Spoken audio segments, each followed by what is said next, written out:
huling Lunes ng Agosto taon-taon ay pinagdiriwang ng bansa ang National Heroes Day. Pinili ang araw na ito sapagkat ito ang simula ng sigaw ng Pugad Lawin o sigaw ng Balintawak noong 1896 o ang umpisa ng himagsikang Pilipino laban sa mga Kastila para sa kalayaan. Para sa mga nakakaraming Pilipino, inaalala sa araw na ito ang mga matatapang na bayani na naging dahilan ng pag-usad, paglago at paglaya ng ating bansa.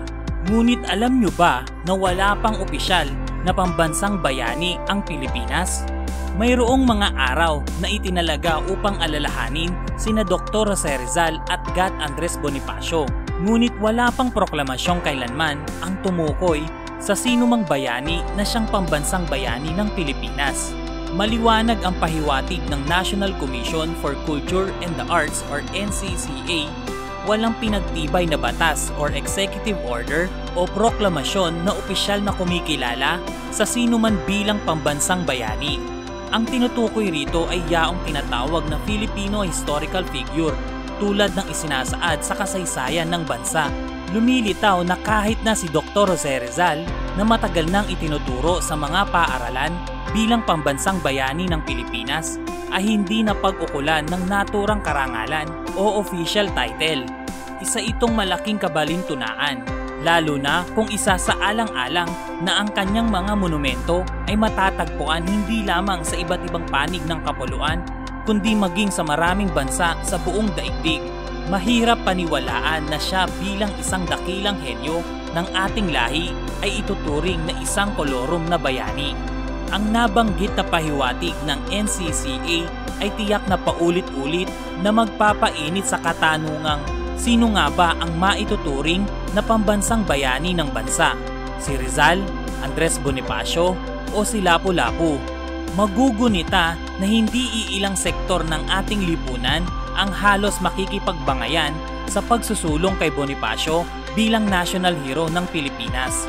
Gayunpaman, marapat na bigyang diin na hanggang sa mga sandaling ito, walang opisyal na proklamasyon kung sino ang tunay na pambansang bayani. Mabuti pa ang ilang national symbol ng bansa ay nabigyan ng opisyal na pagkilala, tulad ng sampagita bilang national flower at nara bilang national tree, alinsunod sa Commonwealth era executive proclamations. Marami ng pagtatangka na tukuyin at bigyan ng opisyal na pagkilala ang mga bayaning Pilipino. Noong panahon ni Pangulong Ramos, binuo ang National Heroes Commission upang suriin ang Filipino national personages na paparangalan batay sa kanilang maningning na karakter at mga natatanging nagawa para sa bayan. Bukod pa rito ang mga pamantayan na dapat taglayin ng isang bayani tulad ng kanilang pakikipagsapalaran sa pagtatamo ng kalayaan na kanilang mga naiambag sa kalidad ng pamumuhay at sa kapalaran ng bansa at iba pa. Ayon sa napagkasundoang batayan, nailista ang mga sumusunod na mga bayani gaya ni Jose Rizal, Andres Bonifacio, Emilio Aguinaldo, Apolinario Mabini, Marcelo H. Del Pilar, Sultan Kudarat, Juan Luna, Melchora Aquino, at Gabriela Silang. Ngunit sa mga pangalang nabanggit, hindi pa tinutukoy ni isa man sa kanila bilang ating pambansang bayani. May kabutihan ang bagay na ito sapagkat maaari nating ipagdiwang at bigyang pagkilala ang sinumang bayani. Kilala man o hindi, maaari nating alalahanin ang kabayanihan at katapangan ng napakaraming Pilipino na nagsakripisyo at nagbuwis ng buhay sa ngalan ng ating bayan at kalayaan. Bakit hindi natin bigyang pugay ang mga ordinaryong mga mamamayan na nagbibigay ng dangal sa ating bayan?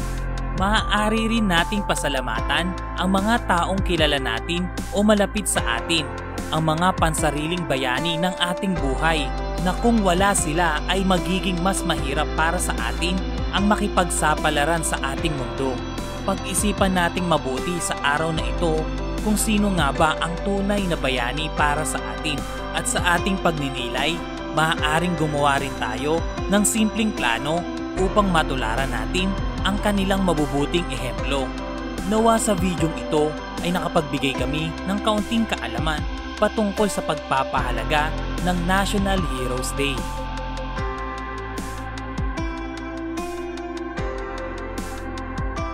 Kung nagustuhan nyo ang videong ito at ang mga ganitong content, bisitahin lamang ang aming Facebook page na Knowledge Power TV. You are one click away from supporting us.